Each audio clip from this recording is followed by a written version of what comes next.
Hello students, welcome to physics class. Students, आज हम यहाँ पे बीएससी फर्स्ट ईयर मैकेनिक्स जो आपका पेपर है उसका सेकेंड यूनिट कर रहे हैं। ठीक है, सेकेंड यूनिट का हाफ पोर्शन मैं आपको करवा चुकी हूँ। ठीक है, उसके बाद आज भी हम उससे आगे टॉपिक्स करेंगे कवर। अगर हमारा पूरा कंप्लीट यूनिट हो जाता है देन द बेस्ट है, अगर पेंडिंग रह जाते हैं तो हम नेक्स्ट लेक्चर के अंदर उसको करेंगे। ठीक है, तो चलिए स्टार्ट करते हैं। फर्स्ट है हमारा postulates of special theory of relativity. ठीक है, फर्स्ट पोस्टुलेट तो हमारा वही है जो हमारा प्रिंसिपल ऑफ न्यूटोनियन रिलेटिविटी ने दिया था। अगर आपको याद हो तो मैंने आपको एक एग्जांपल लेके बताया था। वो एग्जाम्पल ये था कि जो भी हमारे पास ट्रेन थी उसके अंदर हमारे पास जो दो पैसेंजर बैठे थे, सपोज एक ये है और एक ये पैसेंजर है हमारा।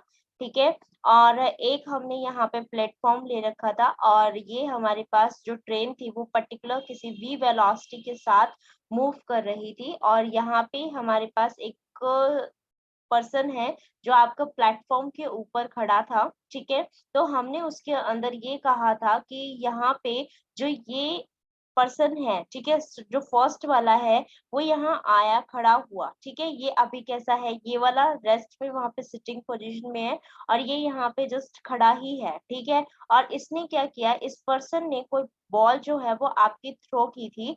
ये जो बॉल इसने थ्रो की थी यहाँ पे इस डायरेक्शन में, तो यहाँ से जो पर्सन देख रहा है उसको तो ये लगा ना कि ये जो बॉल है आपकी वो सीधा इसके हाथ में ही आ गई है। ठीक है, इसका मतलब अगर हम रेस्ट में होते हैं और बॉल को थ्रो करते हैं अप साइड उसमें तो हमारे हाथ में ही आती है वो। ठीक है, एक तो ये लॉ था फिजिक्स का कि अगर सीधे खड़े हो तो सीधे ही उसमें बॉल आएगी, लेकिन अगर आप मोशन में हो तो कैसा आपका प्रोजेक्टाइल बनाते हुए वो आनी चाहिए थी। तो क्योंकि ट्रेन हमारे पास यहाँ पे इस डायरेक्शन में मूव कर रही है तो वो जो बॉल इसने थ्रो की थी वो बैक इस तरीके से आके फिर इसके पास इसने कैच करी थी। ठीक है, इसका मतलब जो यहाँ पे प्लेटफॉर्म पे जो ये आपका पर्सन खड़ा था इसने कौन सा, ये वाला पाथ इसका जो है प्रोजेक्टाइल वाला पाथ जो है वो इसने सीन किया था यहाँ पे। इसका मतलब जो भी आप कोई भी फ्रेम लेके चलो, फिजिक्स के लॉ आपके जो है वो हर जगह आपके एप्लीकेबल होंगे। ठीक है, यही हमारा क्या कहता है, आपका यहाँ पे फर्स्ट लॉ कहता है कि आप कोई भी लॉ लेके चलो फिजिक्स का वो हर जगह क्या होंगे, आपके एप्लीकेबल होंगे। ऑल इनर्शियल सिस्टम के अंदर आपके एप्लीकेबल होंगे अगर वो एक दूसरे जो फ्रेम है वो पर्टिकुलर किसी भी वेलोसिटी के साथ जो कि कांस्टेंट हो उसके साथ मूव कर रहा हो। ठीक है, जैसा आप यहाँ पे देख सकते हैं, देखिए इसकी स्टेटमेंट देखिए, all the laws of physics have the same form in all inertial system move with a constant velocity relative to the one another. This postulate is the just the principle of relativity जो आपको मैंने पीछे करवाया था। ठीक है, second ये कहता है कि जो आपकी स्पीड ऑफ लाइट है वो आपकी कांस्टेंट रहती है वैक्यूम के अंदर इन एवरी इनर्शियल सिस्टम। ठीक है, तो ये आपको दोनों की दोनों पोस्टुलेट्स जो है वो आपको ध्यान में रखने हैं। 2 मार्क्स के क्वेश्चंस के अंदर ये बहुत ज्यादा पूछा जाता है आपका कि स्पेशल थ्योरी ऑफ रिलेटिविटी के आपके पोस्टुलेट्स कौन कौन से हैं। ठीक है, अब हम चलते हैं अपने नेक्स्ट टॉपिक के ऊपर जो है आपका लॉरेंट ट्रांसफॉर्मेशन। सबसे पहले हमने पढ़ा था गैलीलियन ट्रांसफॉर्मेशन, अब हम पढ़ रहे हैं लॉरेंट ट्रांसफॉर्मेशन। आप ये सोच रहे होंगे जब हमने लॉरेंट्स जो आपका गैलीलियो ट्रांसफॉर्मेशन है जब वो पढ़ ही लिया था तो अब दोबारा चेंजेस की क्या नीड है, हम लॉरेंट ट्रांसफॉर्मेशन को क्यों पढ़ रहे हैं, क्योंकि दोनों के अंदर ही हो तो यही रहा है कि हमारे पास दो फ्रेम रहेंगे। उसमें जब हमने गैलीलियो ट्रांसफॉर्मेशन किया था, गैलीलियो में भी हमने दो ही फ्रेम लिए थे और इस दूसरे फ्रेम को पर्टिकुलर किसी v वेलोसिटी के साथ मूव करवाया था और इसका ओरिजिन O है, इसका ओरिजिन O डैश है। इसके भी हमारे पास कोऑर्डिनेट x y z हो गए, इसके coordinate x dash y dash and z dash हो गए। यहाँ पे सपोज कोई पार्टिकल है उससे हम इस सारी चीजों को बता रहे थे। ठीक है, इस फ्रेम को हमने S और इस फ्रेम को हमने S डैश के नाम से बता दिया था। लेकिन अब ये कह रहा है लॉरेंट ट्रांसफॉर्मेशन, यानी कि आपने गैलीलियो ट्रांसफॉर्मेशन का क्या डेफिनेशन दिया था कि सेट ऑफ कोऑर्डिनेट्स आपके पास जो आपके आ रहे हैं, इक्वेशन आ रही है आपकी किसी एक फ्रेम की जो कि आप रिलेटिव बता रहे हो किसी भी दूसरे फ्रेम के कॉरेस्पॉन्डिंग में। ठीक है, लॉरेंट ट्रांसफॉर्मेशन का भी यही डेफिनेशन होता है कि सेट ऑफ इक्वेशन बता रहे हो, एक का जो कि मोशन के अंदर था उसका दूसरे के कॉरेस्पॉन्डिंग रिलेटिव कॉरेस्पॉन्डिंग आपके दूसरे के जो कि किसमें है, आपका रेस्ट में है। दोनों ही अगर इक्वेशन सेट ऑफ इक्वेशंस दे रहे हैं कोऑर्डिनेट्स की तो दोनों में फर्क क्या है, गैलीलियन ट्रांसफॉर्मेशन और जो आपका दूसरे वाला है लॉरेंट ट्रांसफॉर्मेशन, क्या डिफरेंस है इन दोनों के बीच में, ये भी हमें पता होना चाहिए। सबसे पहली बात, अगर हमने गैलीलियो ट्रांसफॉर्मेशन किया था वहां पे हमने ये बोला था कि v वेलोसिटी हमारी कांस्टेंट वेलोसिटी है, ठीक है, लेकिन हमने ये नहीं कहा कि इस v की वैल्यू कितनी है। अगर हम इस v को कंपैरेबल लेके चल रहे हैं किसके, c के, अगर v की वैल्यू जो वेलोसिटी आपने दे रखी है अगर स्पीड ऑफ लाइट के कंपैरेबल है, तब हमें क्या करना पड़ता है बेटा, एक और ट्रांसफॉर्मेशन करवाना पड़ता है, जो किसने करवाया था, लॉरेंट ट्रांसफॉर्मेशन ने करवाया था। गैलीलियो ट्रांसफॉर्मेशन तभी वैलिड था जब आपकी जो वेलोसिटी है वो आपकी क्या है, लेस है, वेरी वेरी लेस देन है आपकी किसके, स्पीड ऑफ लाइट के, तभी आप क्या कर सकते हो गैलीलियो, यानी कि अगर हम कोई भी अगर बी सी के कंपैरेबल में है या लेस देन है, तब हमारे पास एक स्टैंडर्ड जो आपका सेट ऑफ इक्वेशन आया है वो किसने दिया था, लॉरेंट्स ने दिया था। गैलीलियो ने सिर्फ इस कंडीशन के लिए दिया था, अगर हमारे पास जो फ्रेम है दूसरे वाला वो मूव कर रहा है आपका स्पीड ऑफ लाइट से, तब हम उसके लिए जो आपके कोऑर्डिनेट्स आए थे x dash y dash z dash और टी डैश के लिए, उसको हम वहां पे एप्लीकेबल नहीं कर सकते। समझ रहे हो, ठीक है। तो अब इसके अंदर एक और चीज थी, यहाँ पे हम जो टाइम लेके चल रहे थे, जो हमने इसका डिस्टेंस था वो डिस्टेंस किससे बताया था आपने, स्पीड इनटू टाइम से बताया था, राइट, ये इस वैल्यू से बताया था आपने, और दोनों ही फ्रेम के लिए आप उसमें टी ही टाइम को लेके चल रहे हो, इसी वजह से आपने जो फोर्थ कोऑर्डिनेट आया था t dash is equal to t वाला, आपने इसको क्या कर दिया था, इन दोनों को टी डैश और टी को दोनों को इक्वल रख दिया था, क्योंकि आप ये कह रहे थे कि दोनों की दोनों इक्वली है, वो इक्वल इस वजह से आया ना क्योंकि उसके फ्रेम उसमें चेंज तो कोई आया ही नहीं, क्योंकि जो वेलोसिटी थी वो आपकी स्पीड ऑफ लाइट से बहुत ज्यादा कम थी, तो सिंपल जो हमारे पास फॉर्म आती है हमने उसी को ही वहां पे रख दिया था, तो हमारे यहाँ कोई प्रॉब्लम नहीं आई थी। लेकिन जब हम कंपैरेबल फॉर्म के अंदर लेते हैं तो प्रॉब्लम आती है, उस आने प्रॉब्लम को जब वो आ रही है उसकी वजह से हम किसको लेके आए, आपके लॉरेंट ट्रांसफॉर्मेशन को लेके आए थे, ठीक है। तो आप यहाँ पे क्या लिखोगे, पहले तो इसकी डेफिनेशन जो मैंने बताई थी वही है, ठीक है। अब क्या करना है, लॉरेंट ट्रांसफॉर्मेशन के लिए जो सेट ऑफ इक्वेशन आपकी आई हैं उनको डिराइव करना पड़ेगा, राइट, जैसे आपने गैलीलियो की बताई थी ना, वैसे ही हमें लॉरेंट ट्रांसफॉर्मेशन के लिए भी बतानी है। तो लेना तो वही है आपने कि आपने एक S1 फ्रेम लिया है, एक S2 फ्रेम लिया है, ठीक है। जो S1 आपका और ये S2 है, इसका S1 का ओरिजिन आपका O1 है, S2 का ओरिजिन आपका क्या है, O2 आपने ले रखा है, ठीक है। यहाँ से हमने क्या करवाया है, इसको x डायरेक्शन के अलोंग मूव करवाया है।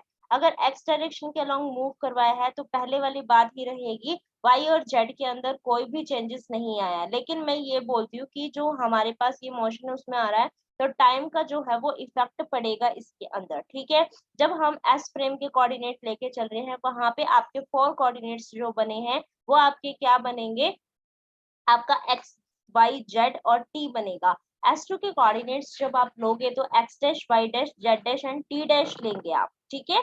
जो कोऑर्डिनेट्स आप लेंगे वो ये लेंगे। अब ये कहता है कि अगर हम यहाँ पे गैलीलियन ट्रांसफॉर्मेशन, क्योंकि इतने पे तो हम लगा सकते हैं, ठीक है, तो गैलीलियन ट्रांसफॉर्मेशन अगर हम एक्स डैश के लिए निकाले तो वो कितनी हो जाएगी, एक्स माइनस में बी टी हो जाएगी। अगर इनवर्स गैलीलियन ट्रांसफॉर्मेशन करते हैं तो यहाँ से हमारे पास पहले क्या आ रहा था, x is equal to x dash plus b t हो रहा था, लेकिन हमें पता है कि अब क्या हो रहा है, इसको इसके फ्रेम में देखें तो टाइम भी चेंज हो रहा था, तो यहाँ पे टाइम भी चेंज दिखाएंगे, तो x is equal to x dash plus में कितना हो जाएगा आपका बी टी डैश हो जाएगा, ठीक है। अब हम ये मान लेते हैं कि अब ये तो हमारी गैलीलियो की थी, ठीक है, लेकिन अब हमें लॉरेंट ट्रांसफॉर्मेशन करना है। लॉरेंट ट्रांसफॉर्मेशन के लिए हम ये मान लेते हैं कि ये किसमें उसमें आ रहा है, आपका एक लीनियर इक्वेशन की फॉर्म में है, तो x dash is equal to k x minus में bt है, तो x किसके इक्वल हो जाएगा, यानी कि वो डायरेक्टली था तो k कांस्टेंट आ गया ना आपके पास, ठीक है। तो ये कितना हो गया, x डैश प्लस में bt डैश हो गया, लेकिन हमें पता है कि जो पार्टिकल था वो मूव कर रहा था या जो फ्रेम था वो मूव कर रहा था x एक्सिस के अलोंग, तो y और z के अंदर कोई भी हमारा रिलेटिविटी फंक्शन नहीं लगने वाला, तो वहां पे y dash is equal to y आ गया और z डैश किसके इक्वल हो गया, z के इक्वल हो गया। लेकिन हम इसमें टाइम सेम नहीं रख ले, इसलिए इसका मतलब क्या हुआ, x का आपको एक फॉर्म निकालना पड़ेगा जो आपके चेंज के उसमें आएगा, और एक टी का फॉर्म निकालना पड़ेगा। ठीक है, उन दोनों को कैलकुलेट करने के लिए देखो अब हम यहाँ पे क्या करते हैं, हमारे पास ये जो इक्वेशन आई थी x इज इक्वल टू के एक्स डैश प्लस में बी टी डैश, हमारे पास ये इक्वेशन आई थी। ठीक है, तो इसके अंदर हमने क्या किया, x dash is equal to ये आपके पास आया था, आपने इसके अंदर देखो यहाँ पे एक्स डैश की वैल्यू को पुट कर दिया। ठीक है, एक्स इज इक्वल टू के एक्स डैश प्लस में बीटी डैश है ना, एक्स की वैल्यू को पुट कर दिया, एक्स डैश की वैल्यू को पुट कर दिया, और एज इट इज रख दिया, इसको यहाँ पे सॉल्व कर लिया। ठीक है, एक्स की एक इक्वेशन निकाल दी। अब यहाँ पे इसके अंदर हमें क्या कर सकते हैं, इसमें टी डैश की वैल्यू निकाल लेते हैं टी के रिस्पेक्ट में। तो इस पूरे को सॉल्व करके आपने टी डैश की वैल्यू निकाल ली, लेकिन ये के पे डिपेंड कर रहा है, हमें कुछ इस तरीके से करना पड़ेगा कि ये के यहाँ से हट जाए और फिर टी डैश की वैल्यू आ जाए। ठीक है, इसको करने के लिए देखो यहाँ पे हमने क्या किया, एक फॉर्म ले लिया कि हमारा ये तो पता ही है आपको कि जो अगर पार्टिकल है वो मूव कर रहा है यहाँ से, तो वो तो वही दिखाएगा कि पहले ये v वेलोसिटी के साथ मूव कर रहा था, लेकिन अब अगर हम इसको c के कोरेस्पोंडिंग दिखा रहे हैं, तो ये जो डिस्टेंस आया है बेटा आपका, वो किसके इक्वल आ जाएगा, ct के इक्वल हो जाएगा। इसी तरीके से x डैश का कितना हो जाएगा, ct डैश के इक्वल हो जाएगा। ठीक है, तो ये हमने दोनों के क्या निकाल दिए, यहाँ पे डिस्टेंसेस निकाल दिए हैं। ठीक है, तो अब इन दोनों से क्या करो, जो एक्स डैश और पीछे से आपकी टी डैश की वैल्यू आई है, आपने इन दोनों के अंदर इसमें पुट कर दी। ठीक है, इन दोनों को पुट करके जस्ट सॉल्व ही करना है, सॉल्व करके आपने यहाँ से एक्स की वैल्यू को निकाल लेना है। ठीक, यहाँ से सॉल्व कर लिया, एक्स की वैल्यू आ गई। अब पीछे 6 एंड 8 इक्वेशन को बोल रहा है कैल्क वो करो कंपेयर।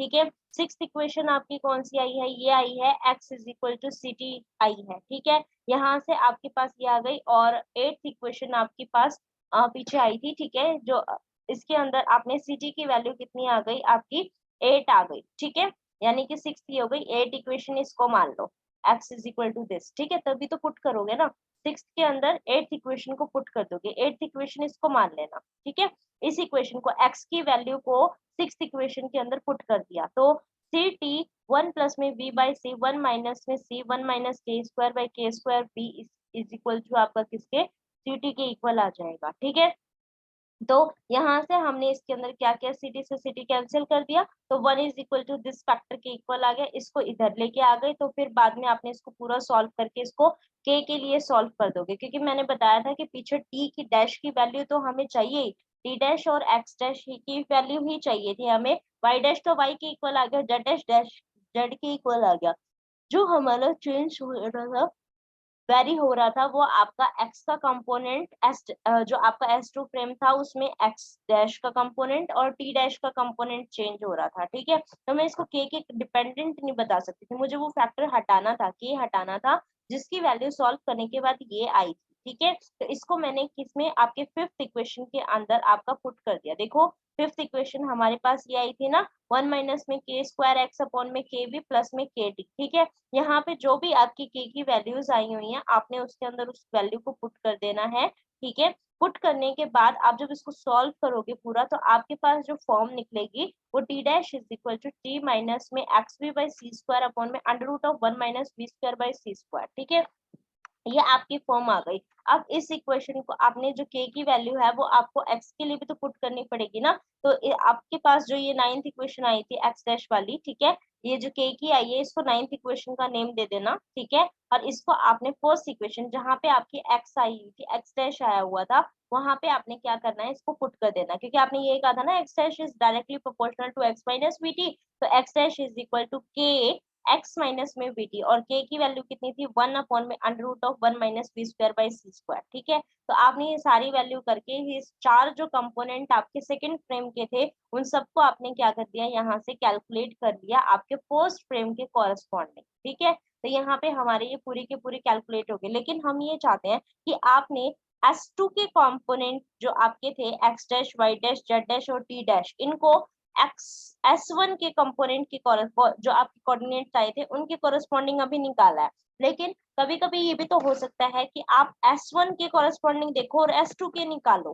ठीक है, S1 के निकालो, S2 के कोरेस्पॉन्डिंग, समझ रहे हो। अभी किसके निकाले हैं आपने, अभी जो हमने कैलकुलेट करे हैं वो करे हैं S2 के S1 के कोरेस्पॉन्डिंग। अब हम S1 के करना चाहते हैं S2 के कोरेस्पॉन्डिंग। ठीक, अगर ऐसे करना चाह रहे हैं तो यहाँ पे जो वेलोसिटी थी वो अपोजिट डायरेक्शन में जाएगी, यानी कि -v हो जाएगा। तो आपके जो ये 4 निकले थे इनके अंदर जस्ट क्या करना है, v को -v से आप रिप्लेस कर देंगे सिंपली, और आपके पास यहाँ पे इनवर्स लॉरेंट ट्रांसफॉर्मेशन के चारों आपके फैक्टर्स जो कंपोनेंट आए थे उनको आप यहाँ पे इवेलुएट करके लिख सकते हैं। ठीक है, उसके बाद यहाँ पे अब ये कहता है कि ये जो ट्रांसफॉर्मेशन थी वो गैलीलियन ट्रांसफॉर्मेशन में चेंज हो सकती है अगर हम अपनी वेलोसिटी को बहुत बहुत कम दिखा दें, किससे, आपकी स्पीड ऑफ लाइट से। तो अगर हमारे पास v और बाई c, v आपका बहुत छोटा है c से, तो v बाई c का फैक्टर बहुत कम हो गया ना,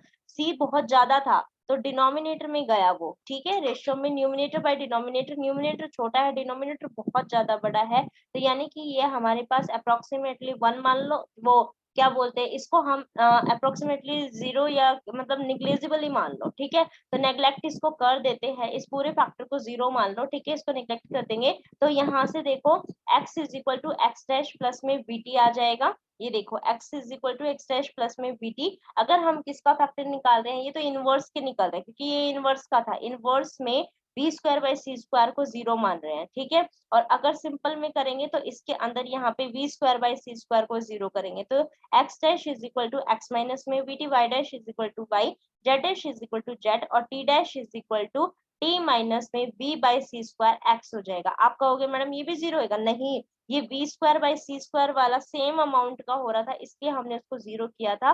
वी बाई सी को कह रहे हैं, v square by C square भी हो जाएगा लेकिन बी बाई सी स्क्वायर अलग चीज हो जाएगी, तो यहाँ पे आप इसको लेके चलेंगे, ठीक है। तो हमारे सॉरी बी बाई सी छोटा है ना, तो बी बाई सी तो यहाँ पे आ रहा है, सी यहाँ पे और भी छोटा हो गया, वो हो गया, ठीक है, ये फैक्टर और भी छोटा हो गया, तो हम इसको पूरी तरीके से नेग्लेक्ट कर देंगे। तो टी डैश टी के इक्वल आ जाएगा, जेड डैश जेड के, वाई डैश वाई के, और x dash is equal to x minus में वी टी के। तो इस तरीके से आपने सिंपल और उसका इनवर्स जो है दोनों गैलीलियन ट्रांसफॉर्मेशन यहाँ से आपने इंट्रोड्यूस करवा दी है, ठीक है।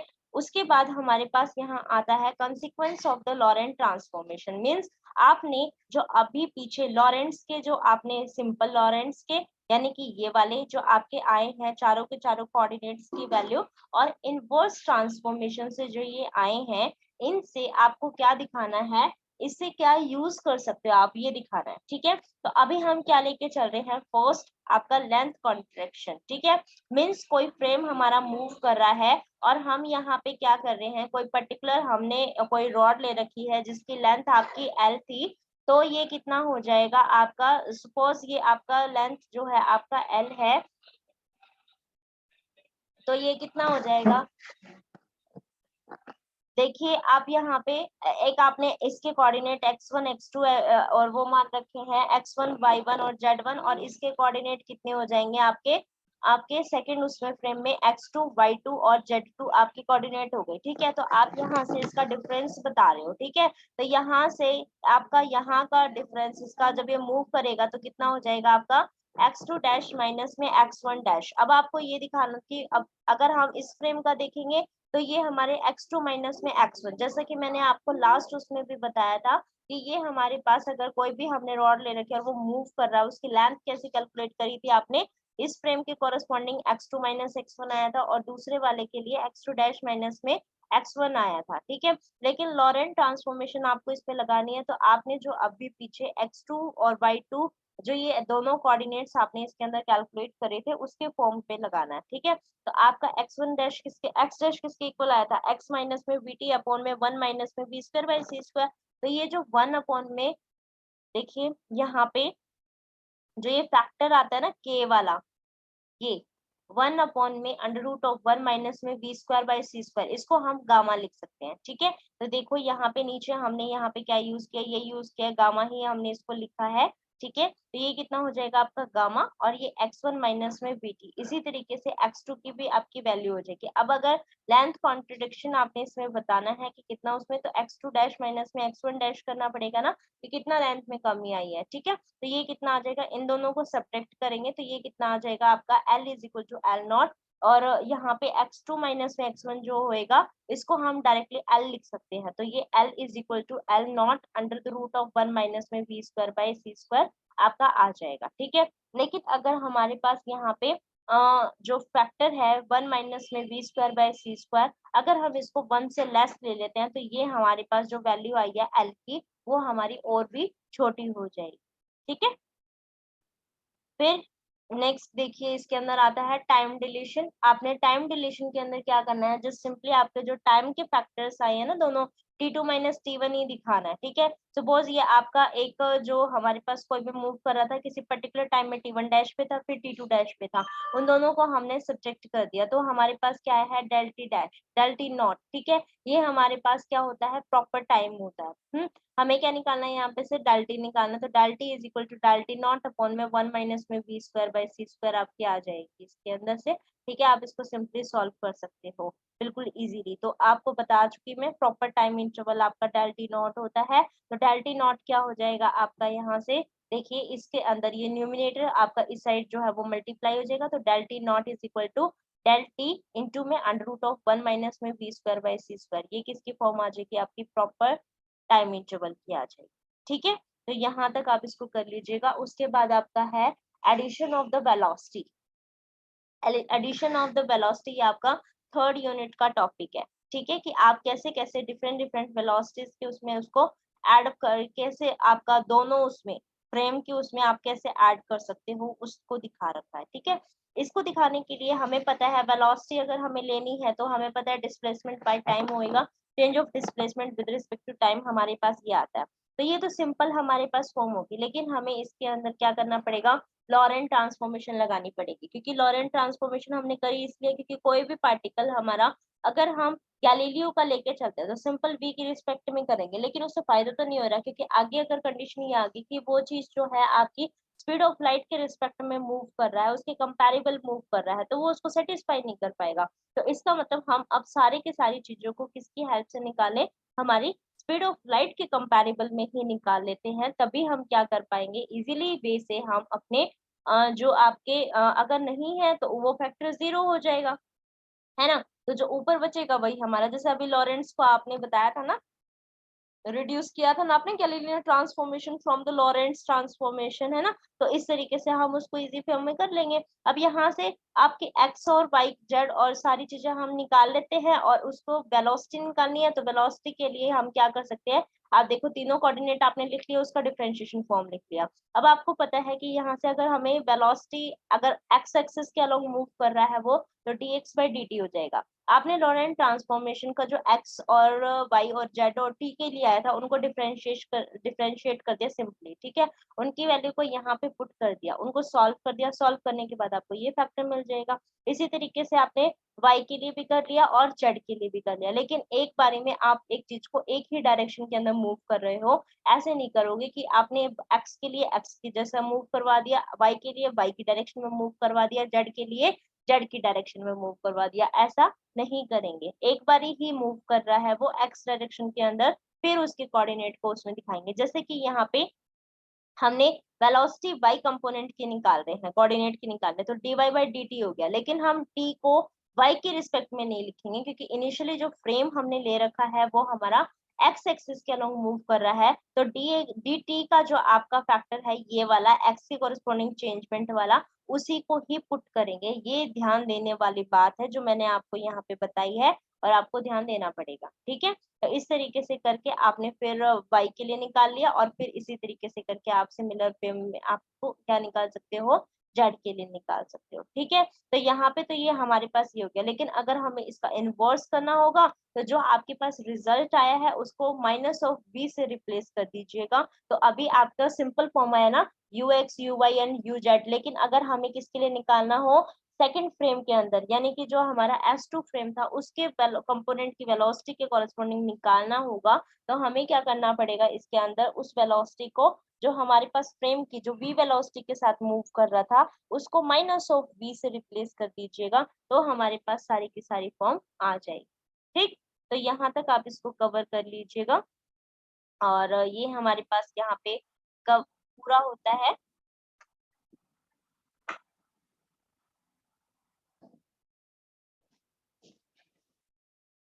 तो आप इस